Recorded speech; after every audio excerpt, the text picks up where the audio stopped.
வணக்கம், welcome to orange candy. நம்ம இன்றைக்கி பார்க்க போகிற ரெசிபி வந்து செட்டிநாட் ஸ்டைல் உடச்சி ஊறிய முட்டை குழம்பு. ஸோ வாங்க, இதுக்கு தேவையான பொருளும் அதுக்கு செய்முறையும் என்னென்னு வாங்க இப்போ பார்க்கலாம் வீடியோவில். வாங்க, ஃபஸ்ட்டு வந்து நம்ம இதுக்கு வந்து மசாலா பேஸ்ட் வந்து ரெடி பண்ணிக்கலாம். அது வந்து நம்ம வறுத்து நல்லா அரைச்சிக்கணும். ஸோ வந்து நான் ஒரு கடாயில் வந்து 1 ஸ்பூன் அளவுக்கு வந்து நல்லெண்ணெய் எடுத்திருக்கேன். இந்த ரெசிபிக்கு வந்து நல்லெண்ணெய் போட்டிங்கன்னா டேஸ்ட் நல்லாயிருக்கும். ஸோ நல்லா எண்ணெய் சூடானதும் அதில் வந்து நம்ம 1 டீஸ்பூன் அளவுக்கு வந்து சோம்பு ஆட் பண்ணிக்கலாம். சோம்பு வந்து கொஞ்சம் நல்லா பொரியட்டும். சோம்பு நல்லா பொரிஞ்சதுக்கப்புறமா வந்து ஒரு 6 வந்து வரமிளகாய் ஆட் பண்ணிக்கலாம். இதுவும் வந்து நல்லா நம்ம எண்ணெயில் வந்து ஃப்ரை பண்ணிக்கலாம். நம்ம செய்கிற ரெசிபி வந்து இன்றைக்கி வந்து 4லேருந்து 6 முட்டை வரைக்கும் நீங்கள் யூஸ் பண்ணிக்கலாம். அந்த அளவுக்கு நம்ம கிரேவி செய்யணும். ஸோ இதுவும் மிளகாவும் நல்லா வரப்பட்டோன்னே அதில் வந்து நம்ம வந்து ஒரு 5 வந்து பெரிய பல் பூண்டு வந்து ஆட் பண்ணிக்கலாம். அப்புறமா வந்து 1 இன்ச்சு சைஸ் வந்து இஞ்சி வந்து 4 துண்டாக பண்ணி வச்சுருக்கேன், அதுவும் ஆட் பண்ணிக்கலாம். அதுவும் வந்து நம்ம இதில் வதக்கிக்கலாம். இது கூட வந்து 1 டேபிள் ஸ்பூன் அளவுக்கு வந்து பொட்டுக்கடலை ஆட் பண்ணிக்கலாம். அதுவும் நல்லா வதக்கிக்கலாம். அப்புறமா 1/2 கப்பு வந்து பொடியாக நறுக்கின தேங்காய், நீங்கள் துருவி கூட எடுத்துக்கலாம். நான் குட்டி குட்டி பீசஸாக கட் பண்ணி எடுத்துருக்கேன். எல்லாமே சேர்த்து நம்ம நல்லா வதக்கிக்கலாம். அவ்வளோதாங்க, நல்லா ரோஸ்ட் ஆகிடுச்சு. இப்போ இது நம்ம ஸ்டவ் ஆஃப் பண்ணிட்டு ஆறுனதுக்கப்புறம் மிக்ஸி ஜாரில் போட்டு இதை அரைச்சி நல்லா பேஸ்ட் பண்ணிக்கலாம்.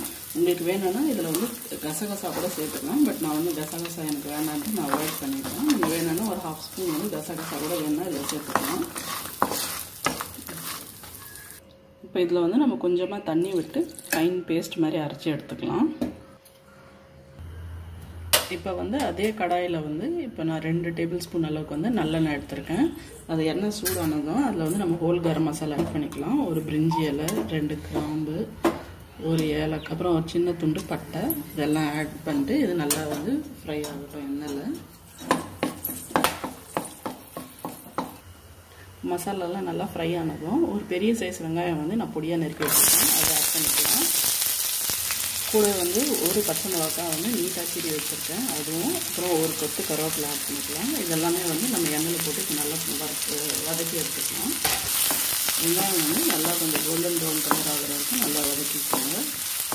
வெங்காயம் வந்து இப்போ நல்லா வதங்கிடுச்சு. இந்த ஸ்டேஜில் வந்து இது கூட வந்து ஒரு பெரிய சைஸ் தக்காளி வந்து நான் பொடியாக நறுக்கி வச்சுருக்கேன், அதை ஆட் பண்ணிக்கலாம். இப்போ வந்து நம்ம குழம்புக்கு தேவையான அளவுக்கு உப்பு அந்த ஸ்டேஜில் ஆட் பண்ணிடலாம். தக்காளி நல்லா குழம்புற வரைக்கும் வதக்கி வச்சுக்கோங்க. இப்போ வந்து தக்காளியெல்லாம் நல்லா வெந்து குழஞ்சிடுச்சு. இந்த ஸ்டேஜில் வந்து நம்ம அரைச்சி வச்சுருக்க மசாலா பேஸ்ட் வந்து இதில் ஆட் பண்ணிக்கலாம். இப்போ அரைச்ச மசாலா ஆட் பண்ணிட்டு இப்போ நல்லா கலந்து விட்டுக்கோங்க. இது கூட வந்து 1 டேபிள் ஸ்பூன் அளவுக்கு வந்து குழம்பு மிளகாத்தூள் ஆட் பண்ணிக்கோங்க.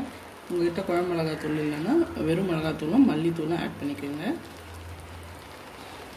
ஏற்கனவே வந்து நம்ம வந்து 6 மிளகா போட்டிருக்கோம், அப்புறம் பச்சை மிளகா போட்டிருக்கோம். ஸோ காரம் அதுக்கேற்ற மாதிரி நீங்கள் அட்ஜஸ்ட் பண்ணிக்கோங்க.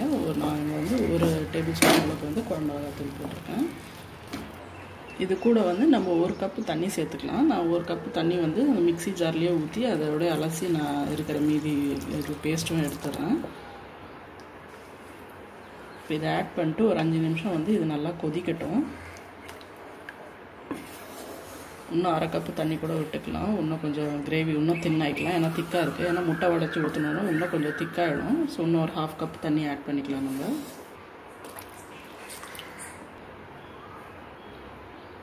இது கூட வந்து ஒரு 1/4 ஸ்பூன் வந்து மஞ்சள் தூள் ஆட் பண்ணிவிடுங்க. இது மஞ்சள் தூள், மிளகாத்தூள் அதோட பச்சை வாடை போகிற வரைக்கும் நல்லா கொஞ்சம் ஒரு 5 to 10 மினிட்ஸ் வந்து இது நல்லா வந்து கொதிக்க விடுங்க. இப்போ வந்து நம்ம குழம்பு வந்து ஒரு 10 நிமிஷம் வந்து மீடியம் ஃப்ளேமில் நல்லா கொதிச்சிருச்சு. இந்த ஸ்டேஜில் ஃபைனலாக உப்பு செக் பண்ணிக்கோங்க. ஏன்னா முட்டை ஆட் பண்ணதுக்கப்புறம் நம்ம கலரி விட முடியாது. உப்பு செக் பண்ணி விட்டுட்டு இப்போ நெக்ஸ்ட் வந்து நம்ம முட்டையை உடச்சி இதில் ஊற்றிக்கலாம். இப்போ ஃப்ளேம் வந்து லோ பண்ணிவிட்டு நம்ம வந்து முட்டையை உடச்சி அதில் விட்டுக்கலாம். முட்டையை உடச்சி விடும்போது கவனமாக இருங்க, இந்த யோக்கை வந்து உடைய விடாதீங்க. முடிஞ்ச அளவுக்கு உடஞ்சாலும் பரவாயில்ல.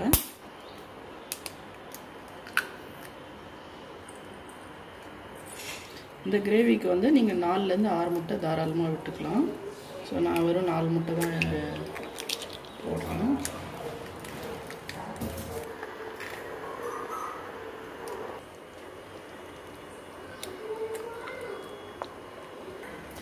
இப்போ இதை மூடி போட்டு நம்ம 15 நிமிஷம் நல்லா வேக விட்டுறலாம். அப்போ தான் முட்டைலாம் நல்லா உள்ளே நல்லா வேகும். ஸோ 15 நிமிஷம் வரைக்கும் லோ ஃப்ளேமில் வச்சுட்டு மூடி போட்டு வேக விட்டுருங்க.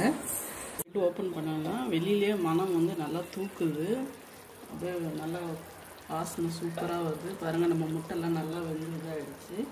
அவ்வளோதாங்க, நம்ம செட்டிநாடு ஸ்டைல் உடச்சி ஊறிய முட்டை குழம்பு ரெடி. அது மேலே வந்து நம்ம கொஞ்சம் கொத்தமல்லி தூவிக்கலாம். அவ்வளோதாங்க, நம்ம கிரேவி ரெடி ஆகிடுச்சு. கண்டிப்பாக இந்த ரெசிபியை ட்ரை பண்ணி பாருங்கள். உங்களுக்கும் பிடிக்கும்னு நினைக்கிறேன். ட்ரை பண்ணி பார்த்துட்டு எப்படி இருந்துச்சுன்னு வந்து கீழே வந்து கமெண்ட் செக்ஷனில் சொல்லுங்கள்.